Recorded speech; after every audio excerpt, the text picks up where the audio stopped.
பரபரப்பா பிஸியா இருக்கக்கூடிய ஒரு காலேஜோட கேன்டீன். அந்த கேன்டீன்ல ஒரு பையன் அவனுக்கு பிடிச்ச பொண்ணை ரொம்ப நேரம் பார்த்துட்டே இருக்கான். திடீர்னு அந்த பொண்ணு திரும்பி அந்த பையனை பார்த்து ஒரு லுக்கு விடுறா. அந்த நிமிஷம் அந்த பையன் பயந்து ஐயோ நம்ம ஏதோ தப்பு பண்ணிட்டோமோ அப்படின்னு கலங்கி போறான். இருந்தாலும் பரவாயில்ல அப்படின்னு சொல்லி மனசுக்கு பிடிச்ச பொண்ணை திரும்ப கண்டினியூவா பார்த்துக்கிட்டே இருக்கான். அப்போ அதே பொண்ணு அதே கண்ணு திருப்பி அந்த பையனை பார்த்து ஒரு லுக்கு விடுறா. அந்த ஒரு நொடி அந்த பையன் அந்த இடத்துல இல்லை.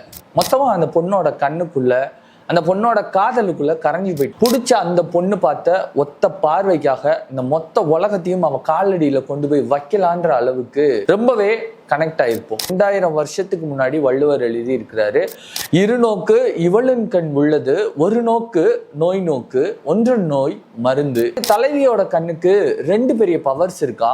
ஒண்ணு பெரிய மயக்கத்தை, வலிய, போதையை தரக்கூடிய பெயினை ஒரு தலைவனுக்கு கொடுக்கும். இன்னொரு பார்வை அதே பையனுக்கு அந்த நோய்க்கெல்லாம் மருந்தாகவும் இருக்குமா. இப்படி மயக்கமாகவும் மருந்தாகவும் இருக்கக்கூடிய கண்ணவுடைய உங்களோட தலைவிக்கு இந்த வீடியோவை ஷேர் பண்ணுங்க.